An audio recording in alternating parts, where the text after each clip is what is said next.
is Jerry Custin, Upper Tampa Bay Manufacturers Association. I have with me tonight Barry Banther for our 4th Annual Manufacturers Awards.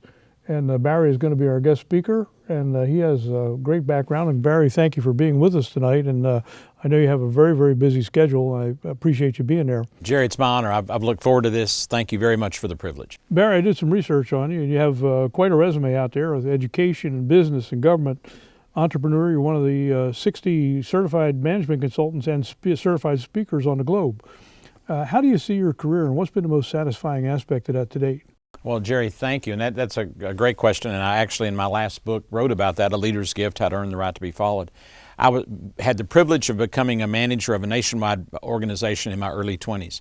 And while I understood some of the business side, I didn't understand the management side. And so we had financial success, but I struggled in managing people. And so it caused me to say to myself, I've got to get better at what it means to manage and develop people. And that's when I began really paying attention to what it means to be a manager. Eventually led me to the Institute of Management Consultants, where I received the Certified Management Consultant status. And then at the same time, I wanted to be able to communicate that, not just in a classroom, but in a training environment or a speaking environment. So I joined the National Speakers Association and earned their certified speaking professional. And there are less than 60 of us around the world who do both, who both speak to organizations, conferences, conventions, but do hands-on consulting. I've been blessed to be the lead consultant in over 400 engagements, helping businesses, manufacturers, organizations improve the way they do work. Well, boy, I'll tell you what, we need a lot of improvement in the things that we do. And I'm not going to get into politics too much, except to say that this is probably the most bizarre and polarizing election in my lifetime. But as a business leader, an entrepreneur, what do you see as the major challenges and opportunities we face as a result of where we're going and where we're at in this country? Well, certainly the first one that comes to mind for my clients, who are primarily smaller manufacturers, smaller businesses and organizations, it's regulation. Regulation not only at the federal level, and there are just thousands of ways you can be regulated at the federal level, hundreds of different agencies, but regulation at the state and the city and even the local level. So we have to have someone who'll lead that'll say, we've got to look at all of these regulations and stop stymieing our smaller businesses, smaller manufacturers, so we can compete. Now the flip side, the good news is we've got a world market. But if we have all those regulations stymieing us, and I don't mean the regulations that are important for safety and health, that's important, but a lot of those unnecessary business regulations make it almost impossible for us to compete on a world stage. So I think that's one key thing, somehow to get a handle on the regulation. I think the other piece of that is the workforce, and that's really having our secondary schools, high schools, our community colleges, our colleges and universities, our technical schools really partner more. I know everyone wants to do that, and we talk a lot about it, but to partner more with businesses so that we're not just developing the skill set, but something I know that's close to your heart, we're developing both attitude and aptitude to do the work. So we need help having a more even playing field around the world. We need help, more partnership, so that the number of people that are out there who want to be employed but simply don't have the full and complete skill set they need, we've all got to partner more to get that done. Those are two big pieces. I think a good thing is there's capital available for business expansion. But if we don't have the right people, and if we're not paying attention to the right processes, we won't be able to grow and expand. Barry, drilling down into the manufacturing sector, which is our focus today, what do you see as the major challenges and opportunities faced in that sector nationally and more specifically the Tampa Bay region? I know we're mentioning regulations and people, but could you either expand on that or drill down a little bit deeper? Well, Jerry, I spend most of my days working with business owners, manufacturer leaders, distribution leaders, wholesalers, and trying to answer that question. One thing that's real clear in the Tampa Bay market is that we have a higher skewed number of eligible workforce talent that's above 50 years of age. I don't think we can ignore that. We have to continually look for ways to take those people that are maybe in the second half of their career or even ready not to be fully retired. We've got to somehow capture that. Now at the same time, we've got a growing number of what they call millennials, or those that are younger, but they don't necessarily have the understanding of what a manufacturing job is, what the opportunities are, what it's going to take for me to be able to reach a level of compensation and competency that'll be fully rewarded. So I think we've really got to do a good job of educating our community that there are great jobs available locally in manufacturing, but you've got to prepare yourself and you've got to partner in that preparation. And we've got to be able to look, they tell us we have 5 generations at work now. That's more complicated than it was when you and I started out all those years ago. So we've got to be able to manage to each one of those generations to make sure that they can collaborate, make sure we're fulfilling their goals. If we can do that, I think we've got a rich opportunity in Tampa Bay. We've been cited many times as a great place for incubator work, for entrepreneur work, for development work. So I think it's a great place for a small new manufacturer to start, but we need to find ways to collaborate more on the workforce, the skill of the workforce, and the variety of ages that are available to be part of that workforce. That's for sure. I don't know how much you know about our association, but as we've gone through this, and again, my background is military, but I listen well. I boiled it down into 4 major pillars that, as an association, we deal with. The first one is exactly workforce development in our education and training system to offset the growing, as you mentioned, the silver tsunami of our aging skilled workforce, and I think that's a very important thing that we need to deal with.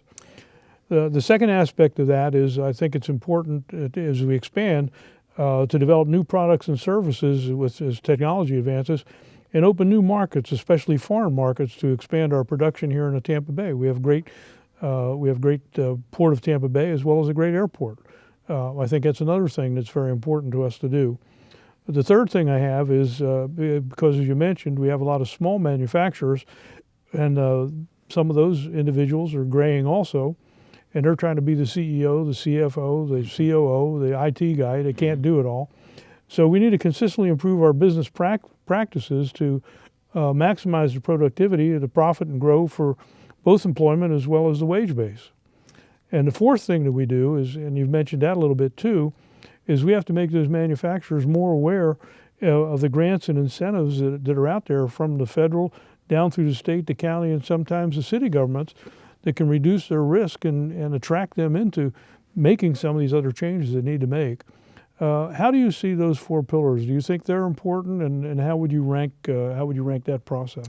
Well, Jerry, I think those 4 pillars are right on target. And just a brief word about the military background. Peter Drucker was the father of modern management, and almost any of us in management consulting over a certain age had some exposure to Drucker. But Drucker was very quick to point out how the military really paved the way for continuous improvement and for what we know is the quality process. So that's a good marriage, and we've got that advantage, of course, with McDill being right here, and some of those silver tsunamis who are retiring from the military have got a lot of quality experience. I think the association, the Upper Tampa Bay Manufacturing Association, is absolutely essential. There are opportunities that we can take advantage of with the port, with the airport, with opening to international markets, but no one manufacturer can do that by themselves. And so when we come together collectively as an association to look at these 4 pillars, we're going to be able to talk to the education community as one voice. We're going to be able, and I know there are other manufacturing associations, partnering with them, we can talk to the education community with one voice, and we have some credibility when we do that. When it comes to the business capital that's necessary, we're also better able to talk to a consortium of financiers, whether they're banks or private investment, because the association as a group has more clout, more opportunity than any one of us would have individually. And when it comes to being able to develop the workforce, that's critical. In fact, ways that the association can even partner to bring training that maybe a smaller manufacturer couldn't afford to do, but partnering within the association, that can be provided for. So I think the association is the glue that takes those 4 pillars and creates an opportunity for a manufacturer of any size to be able to have a platform that they can grow from, whether it's for capital, for expansion, for developing their workforce, for developing the marketplace. So I think this is the time for that. This is the right moment for that. We're in a state that we still have some significant tax advantages over other states, but we need to be able to leverage those. And it'll never happen by one business at a time doing it. It's the work you're doing and the work the association does. Collectively, we're going to be stronger and be better able to do that, regardless of what's happening in the marketplace. Well, I am very encouraged by that because one thing, again, with a military background, it's all about teamwork. Yes. And one thing I'd like to say is we're getting into that. In the end, and from my chamber side, in the end, people are the most important ingredient of any of this. And what I tell our chamber board of directors, we can boil the chamber activity or the association activity down in one word, and that's relationships based on trust and integrity. Mm-hmm. If that's not there, we're not going to go anywhere. We're not going to build those partnerships. But the main thing I hear from the manufacturers critiquing that in terms of the people in the education system is not so much the lack of knowledge of individuals coming out of the education system that they produce, but the lack of a work ethic and teamwork. And I'm not really sure that's a fair accountability for the education system. Is that the responsibility, this teamwork and stuff, is that the responsibility of the education system to develop? Or, as we mentioned, the five generations we have to develop that work ethic? Is that more of a cultural phenomenon and a leadership challenge we have to face? Well, what a great question. Can I tell you a quick story? Yeah. I grew up in the mountains of North Georgia and Western North Carolina in a sawmill family, and my father lived and died a sawmill man until his 80s. And he never quite understood what I did as a management consultant. And so I was in his nursing home near the end of his life, and he asked me where I was going this week. He knew I was traveling a lot. So I named the city I was going to and a pretty well-known manufacturer in the country I was going to. He said, "Weren't you just there?" And I said, "Yes," but I said, "This team is having difficulty communicating and working together. I've got to go back and help them get over that." My dad was quiet, and after a few moments he looked at me and he said, "Did those people not have parents?" He couldn't relate to the fact that people would go to work and not do everything they could to cooperate and get along and communicate. Right. So the answer to your question is, I think it's first the responsibility of the home. You and I can do very little about that. But I think that means we have to step up. And so I think as manufacturers, as business leaders, we have to step up and partner with our education institutions, partner as much as we can all the way down to the middle school level in being able to teach what is work ethic, what does that word mean, what's the reward for that, what's the incentive for that. And so I would love to say that we'll wait and the educational system will do it for us.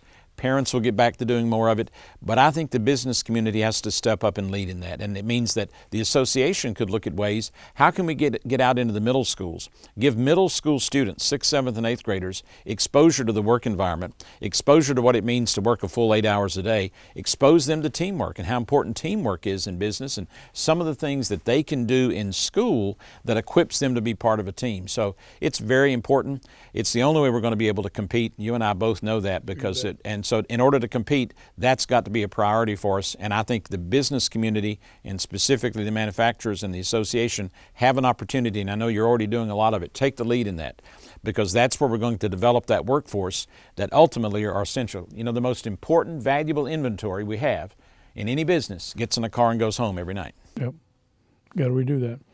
I got one last question. Another important aspect of people and process development that I've been now exposed to is basically capturing what I'll call tribal knowledge. Mm-hmm. And that's that good stuff that just gets done every day because the old hands know what they're doing and they know how to do it. But do you find that most companies, particularly smaller ones, pay enough attention to replicating that knowledge, passing it down systemically, and also adjusting it as we have for the introduction of new technologies into the process? Well, another very important question, and the answer is no. There's so much emphasis on technology today and personal technology. There's so much an assumption, which is often correct, it is in my case, that those of us who are in that silver sect don't quite know how to use that technology to its fullest, so we tend to yield to that and let the technology lead. Now here's what we've done with some of our clients. I've sat down with those that have got that tribal knowledge, and we've done this kind of interview where we really go in depth on things so that we can then take that, parcel that up into pieces to get out to the workforce forever, that they'll be able to hear about how do you develop those customer relationships? How do you find the best way to manufacture that product with the least possible cost, the least possible waste, and maybe get more efficiency for the customer? All those things that those men and women who have been in the workforce for decades know, we can't let that go. We need to capture that. When we look around the world, when we go to Japan, to Asia, to some of our competitors in the Pacific Rim, they do a good job of that. We need to do a better job of that. So it's not enough to bring them all into an auditorium and let the ones who have the wisdom talk to them. We've got to find ways to capture that. And the good news is our technology will allow us to do that. I do a program called Business Breakthroughs. It's 90 seconds. I do one a week. It's the best ideas, where we have about 300 of these that we'll eventually have on video. They're the best ideas I've learned from those people with great wisdom. And we give it to the employees 90 seconds at a time, once a week, so they can absorb it. So I think we need to keep looking for creative ways to get that, what we're calling tribal knowledge, to them. Let them continue to run with the technology and then find ways to incorporate that, because one day they'll be in that same spot. That's part of, I think, the work life that hasn't changed. Technology's changed so much of it. World markets have changed so much of it. But it really comes back down to that wisdom that people have from a lot of experience on the job.